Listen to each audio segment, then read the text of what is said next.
This episode is brought to you in part by Pittsburgh Seminary's Henderson Leadership Conference, September 22nd to 24th, with Dr. Diana Butler Bass. Attend in person or online for lectures and workshops with strategies for ministry amid political and theological divisions. Visit www.pts.edu/Henderson.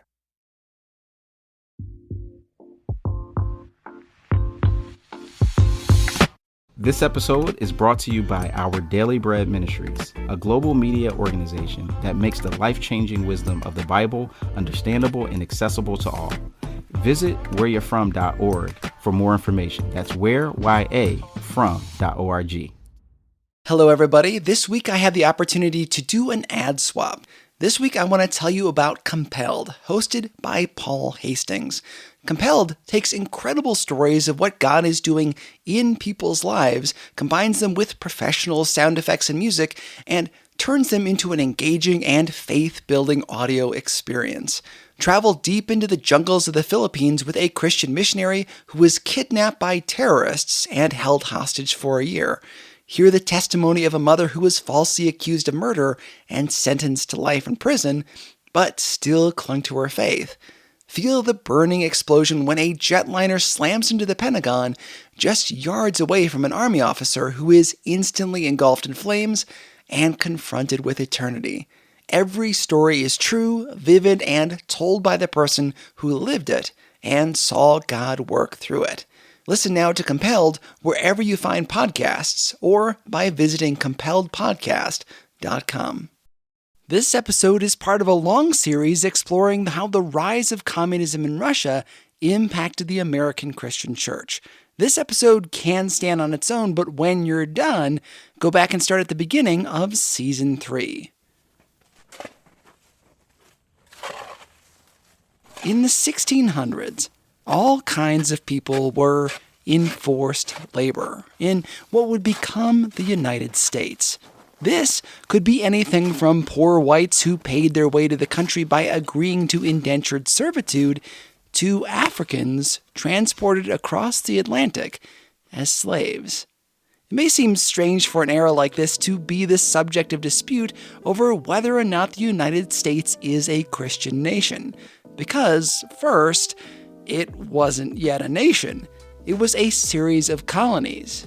But our discussion of the religious nature of this country often starts before 1776, when people point to the Pilgrims and the Puritans, despite the fact that they were not even close to the only people to arrive here, or the first. Nor did this group start the country, or write the Declaration or the Constitution.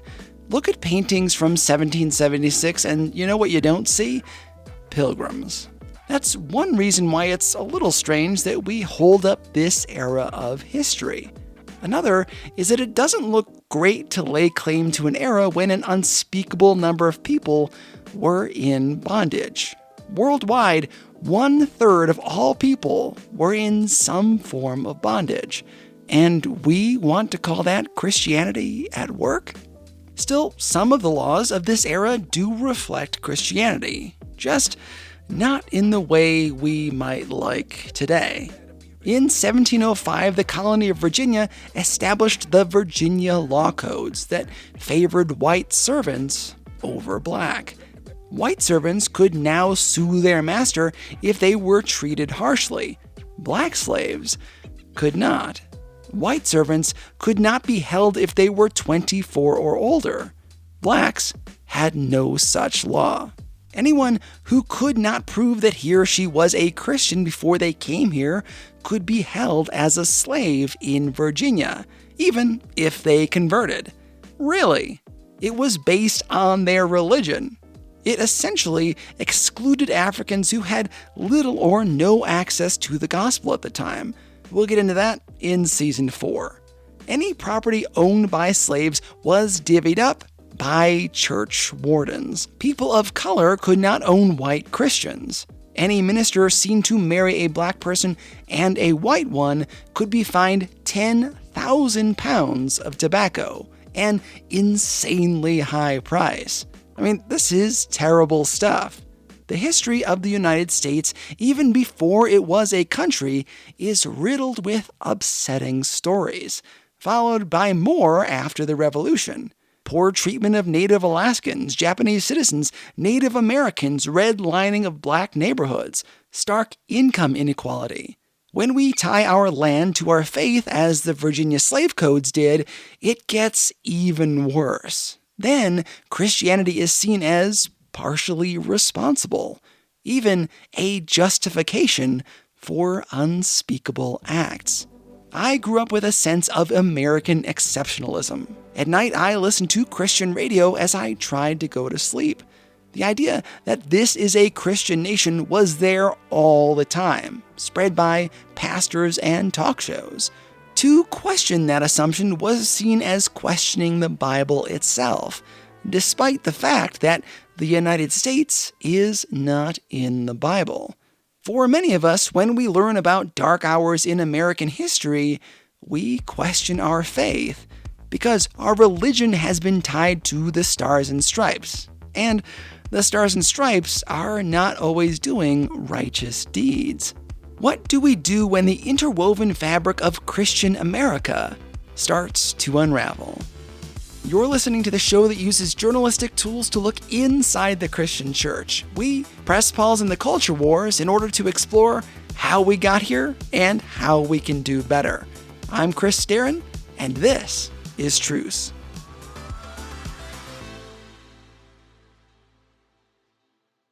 This episode is brought to you by No Small Endeavor, the acclaimed podcast from Great Feeling Studios and PRX. In each episode, host and award-winning theologian Lee C. Camp sits down with courageous and impassioned people, like Hollywood legend Rob Reiner and civil rights hero Reverend James Lawson, talking about what it means to find true happiness and flourish in day-to-day life. And if you're looking for somewhere to start, why not check out the recent episode with award-winning journalist and best-selling author Tim Alberta on Christian nationalism's role in the Republican Party. Follow No Small Endeavor on Apple Podcasts, Spotify, or wherever you get your podcasts. There have been attempts to create a union between the United States and Christianity since before the country was founded, like with the Virginia slave codes. But that union has always been uneasy. As I demonstrated earlier this season, the core 8 founding fathers, Jefferson, Madison, Hamilton, Washington, Franklin, Morris, those guys were neither deists nor Christians. They were in the middle, believing what Professor Greg Fraser calls theistic rationalism. To recap, it's really simple. Deists believe that God set the world in motion and then walked away. Christians believe that God created the world, set it in motion, and sent his Son to die for sinners. The core 8 founders were somewhere in the middle. Essentially, they all believed that God created the world, set it in motion, remains active, but that Jesus is not God's Son. You can see this clearly demonstrated in the Jefferson Bible, Thomas Jefferson's own Bible version that he created. He cut out all references to the miraculous from the good book and left the bits about morality. You can still buy copies of it today. The Jefferson Bible is a sign of a man who saw the value of Scripture, just not all of it. They used religion to their advantage to teach morals to people. That may seem dark and sinister, but if you were to go and start a society today, you'd want the same thing. Civilizations need morality. Religion can do that. Napoleon Bonaparte would do something similar a few years later in France. He said, "The idea of God is very useful, to maintain good order, to keep men in the path of virtue, and to keep them from crime." He himself was a great example. At various times in his life, he pretended to be an atheist, a Catholic, and a Muslim, depending on where he was and what he wanted to accomplish. A spiritual chameleon who didn't believe in God, but didn't mind using him when it suited his business. There are references to God in our founding documents, but that God is vague. What scholars and the Supreme Court would later deem ceremonial deism. Even though the government did not establish its own religion, they decided they could use the idea of God in ceremonial terms, like when swearing in witnesses during a trial or opening sessions of Congress. But the God of the Bible is not vague. We're told that by Jesus, who said, I am the way, and the truth, and the life. No one comes to the Father except through me. That's John 14:6. Jesus said he is the way, which is, not a vague idea. It's hard to chart the realities of Christian America. There are examples of people wanting this country to be Christian, and there are examples of people who did not. In the 1810s and 1820s, some Christians pressed the Postal Service to stop mail delivery on Sundays. Have the U.S. government keep the day of rest. Other groups, like the Baptists, didn't want the government to enforce Sabbath laws. That's one reason why Jefferson wrote his famous letter about the wall of separation between church and state to a Baptist association, because the Baptists liked separation. While the federal government couldn't establish a church, some states still did.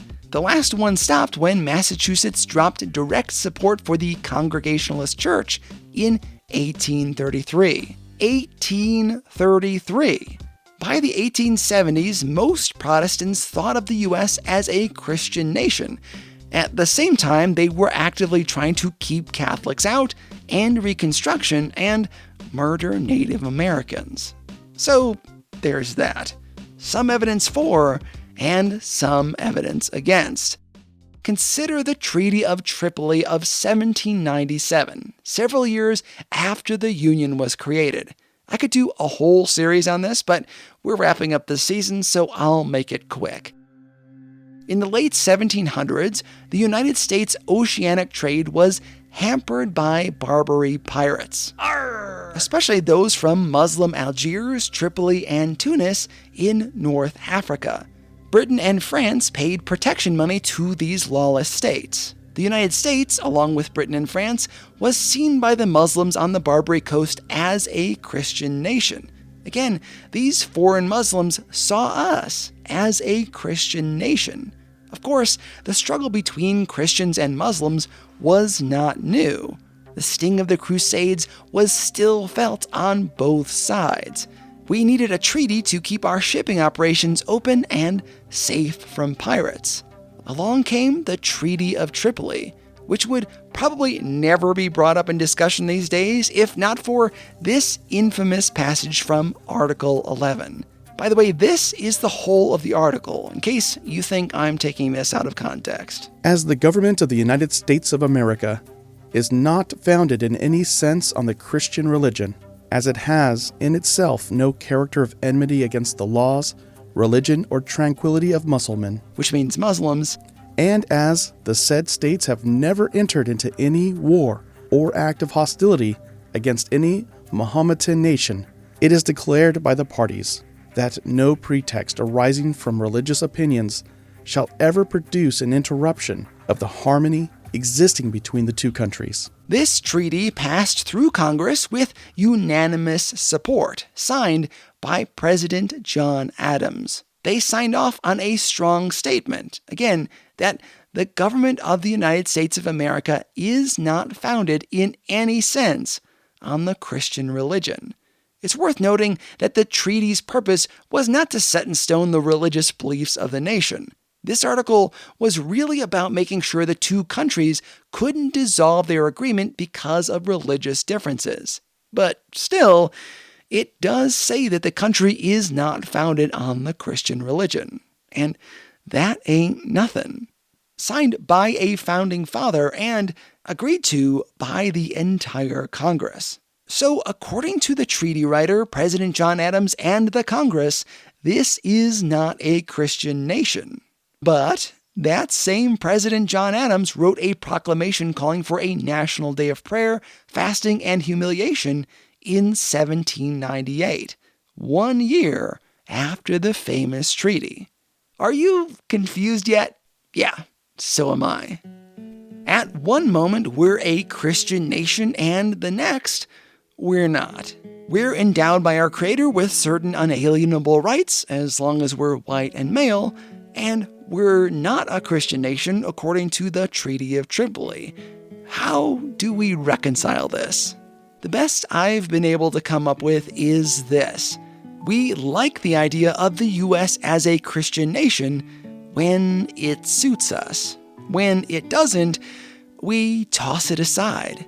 We like it when it comes to ceremony and claiming that this land is like us, but we don't like it when our country messes up, soiling the name of Jesus because, we wanted to overthrow the government of Guatemala or import cheap raw materials from Africa and South America.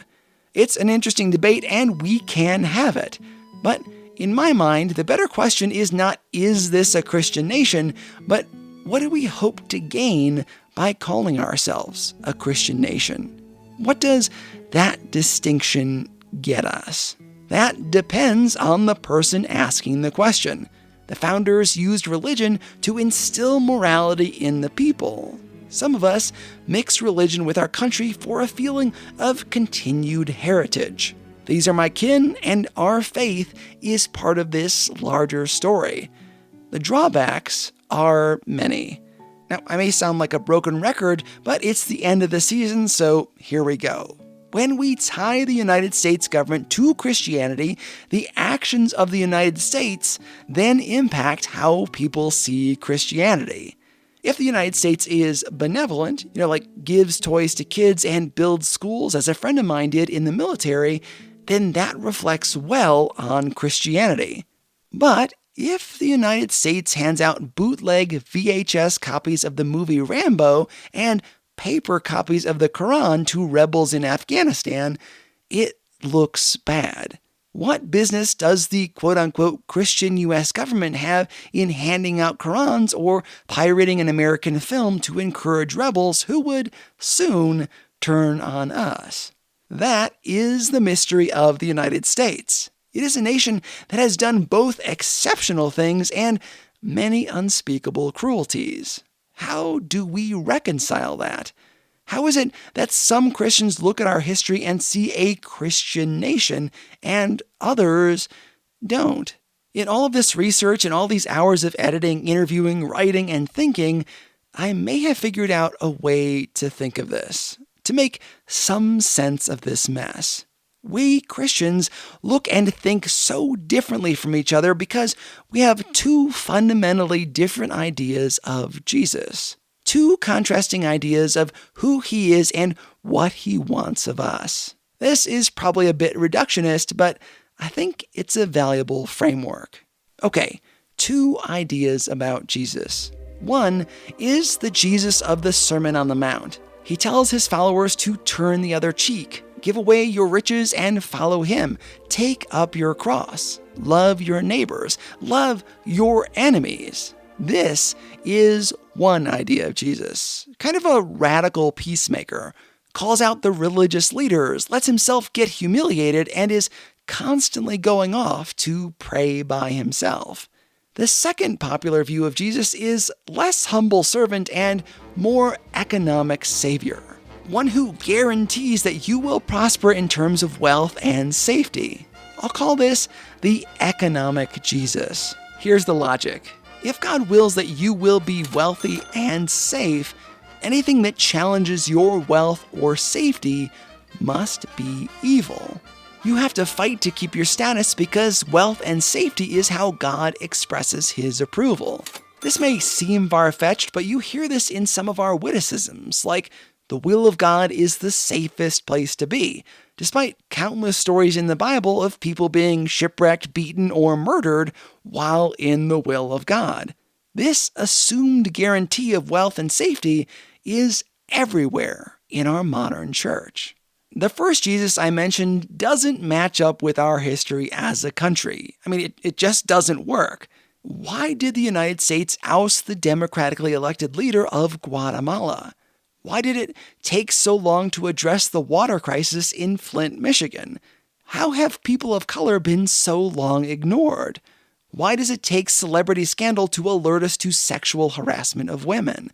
The idea of this as a Christian nation doesn't work if your idea of Jesus is that of a suffering Savior who gave his life.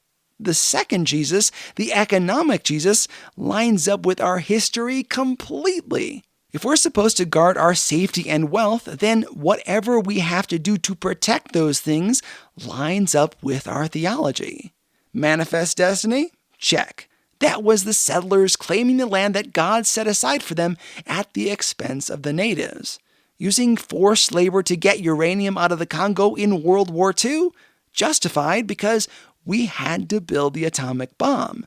In the mid-1700s, the most popular evangelist in the world, George Whitefield, advocated that slavery be legalized in Georgia because it would make the state economically competitive. That seems ludicrous unless you see Jesus as a driver of economic forces. Then it works. The idea of Christian America jibes with our history if you consider that evil was used to create prosperity. For some, Christian America doesn't fit our history if you worship a Jesus who lays down his life, advocates for the less fortunate, and spends a lot of time hanging out with prostitutes, the sick, and the forgotten. Christian America does fit our history if we see Jesus as a giver of blessings and a guardian who promises to keep us safe. American exceptionalism fits our history if we see Christians as exceptional instead of as servants. I bring this up for good reason, because there are many Christians, especially young Christians, who see all of this and question their faith. They feel like spiritual nomads with no place to worship. They see people holding Christian signs who storm the nation's capital in a violent mob and wonder how all this fits together. No matter what you believe about this country or our history, you need to know that many, many young people are leaving the faith because of Christian nationalism. Scores of people who may never come back. And we're going to chalk that up to television, social media, and schools, and there is some of that, sure. But the thing that is really driving young people away from our churches is that Christianity is constantly being tied to evil acts. They read about Jesus in the Bible and they see Christians behaving in a completely different way. The nomads hear us talking about the servant Jesus and see us worshiping the economic one. So what are we supposed to do now? If you're one of those spiritual nomads who feels alien in your church, looking for sense in all this, I think there's a lot of hope here. I thoroughly believe that if we want to turn the ship of the American church, the change will come from inside the church. Right now, there's a lot of anger and bitterness in our congregations. We're frustrated at each other. We're getting our news from different places and being told that the other side is the enemy. But the truth, whether we like it or not, is that we are all one church. We are brothers and sisters, not enemies. Let's reframe what we think of those people. Whoever you think is the wicked other right now. Let's think of those people as victims. Not to let everyone off the hook or be sappy, but if we really think about the events of the last few years, if we're honest, we'll see that we are all victims of this era. That's important. Because I think we're looking around for someone to blame for this time of division. And yes, we have an enemy in Satan.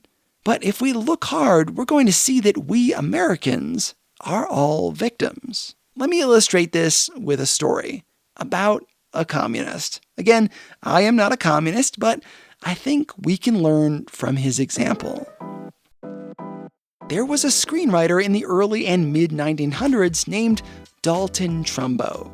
Trumbo's most famous screenplays are Roman Holiday and Spartacus.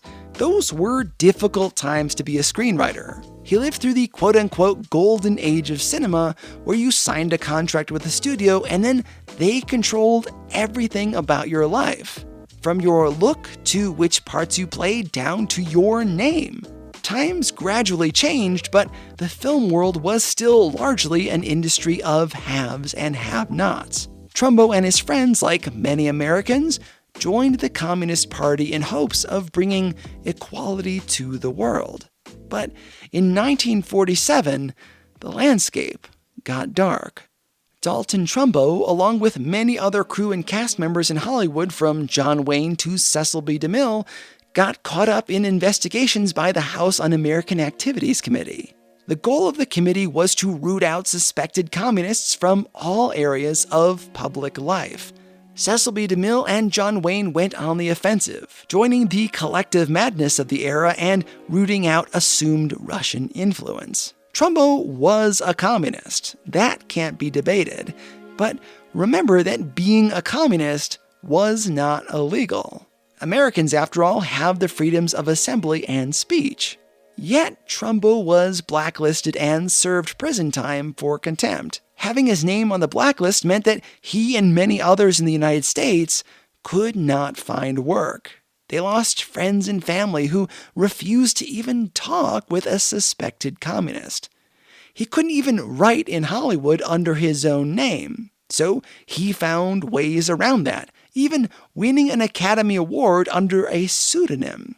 He couldn't go on stage to accept the award, but he won.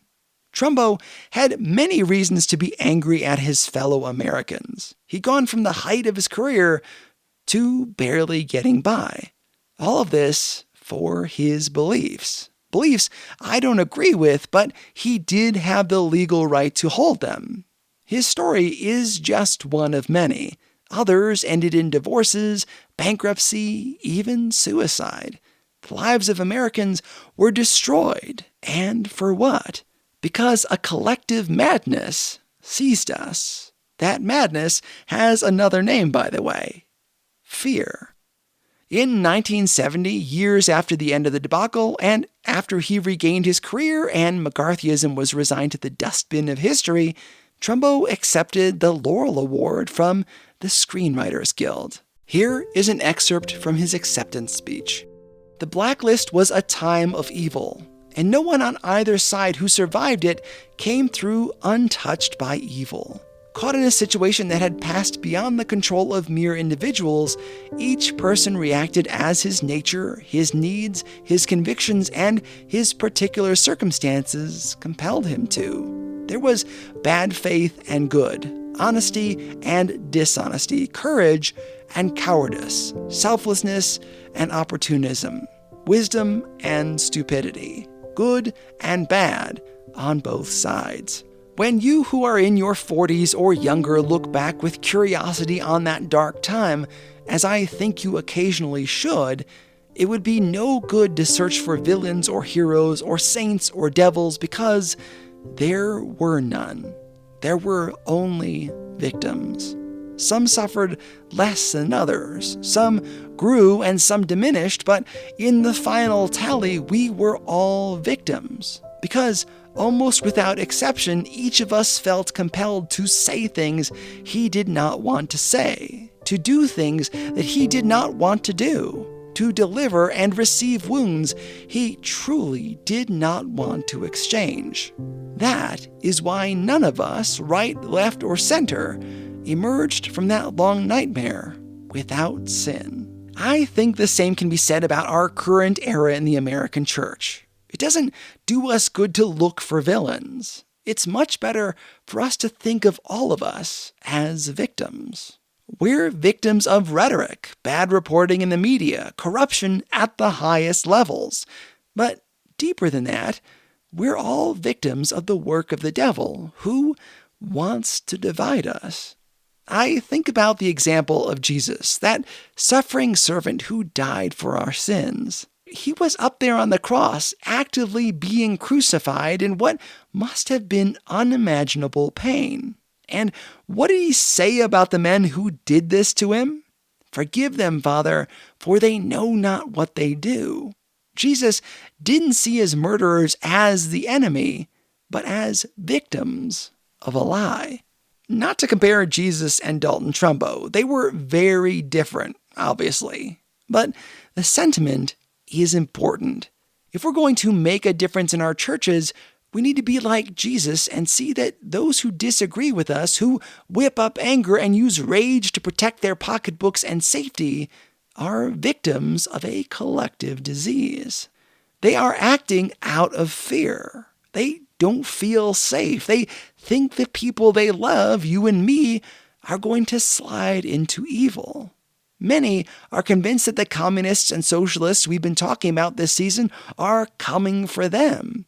The very thing they put their hopes in, the United States, fails them from time to time when it doesn't live up to their economic Jesus. So, like any of us, they react in fear.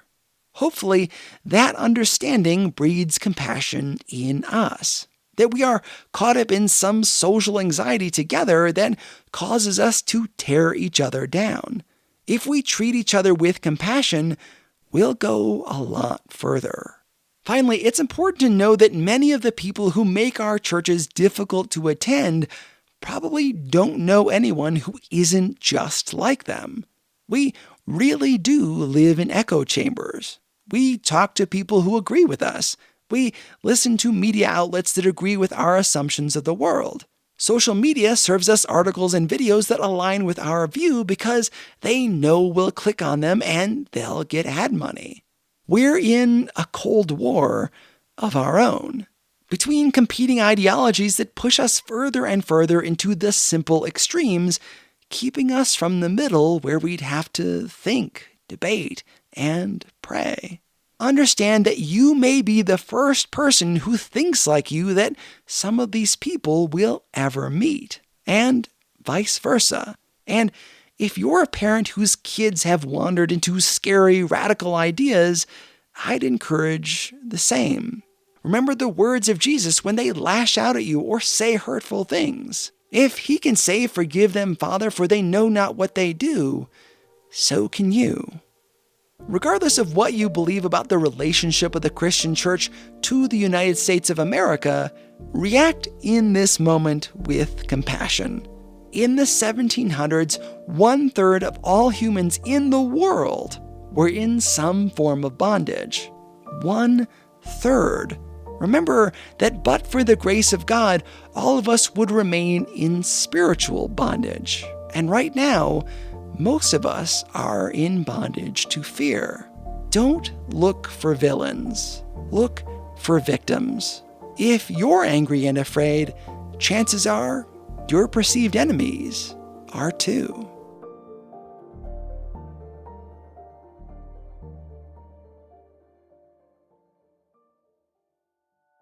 We're at the tail end of Season 3, and it has been a lot of fun to make these stories. We've talked about everything from whether or not the United States is a Christian nation to if empire is okay, where our monuments to Christian America come from, and how they impact our witness. We even discussed the history of the Russian Christian Church. In the coming weeks, I'll be ending this series with several weekly mini-episodes that highlight themes from the season. God willing, right after that, I'll be launching Season 4. It features episodes with interesting guests like Caitlin Shess, Jamar Tisby, and Adam Hochschild. We'll be discussing how Christians were on all sides of the slavery debate, how pyramid schemes and Christianity got wrapped up in the self-help movement. Can Christians get involved in politics? And more. It'll be a grab bag of subjects while I prepare for Season 5.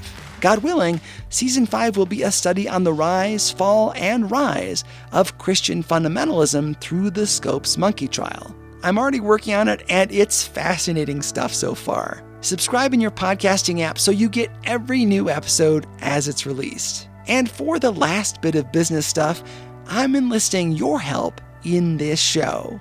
There is nothing like this in the market, and the audience is really pretty small. My goal for 2021 is to find a way to make this show sustainable.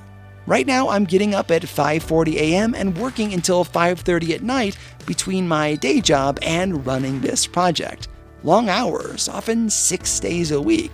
A guy can only keep that going for so long on his own. Together, we can send a message that Christian media can be great.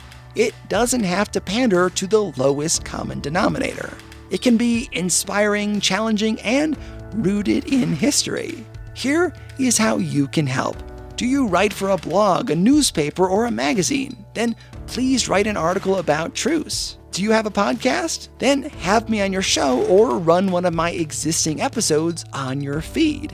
Do you operate a family text thread, a church newsletter, or a prayer chain? Then send out a link so more people can know about truce.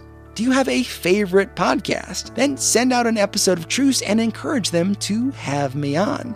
If you're a whiz at social media, start a truce discussion group. Ministry doesn't have to be about numbers. But at our current rate of giving per listener, I need to increase the audience by 15 times in order to make this my full-time job, which would mean more episodes for you, better research, and even I could go on the road to record stories. Now, that may seem crazy, but I believe we can do it together. Special thanks to Jerry Dugan of the Beyond the Rut podcast for loaning me his voice. Thanks also to Nick Starren for his help throughout the season as my sounding board. I'm also indebted to my friend Roy Browning, who is a speaker and runs JMC Brands out of Ohio, who is the webmaster for this show and has believed in this project since the beginning. Thanks so much for listening. God willing, we'll talk again soon. I'm Chris Starren, and this is Truce.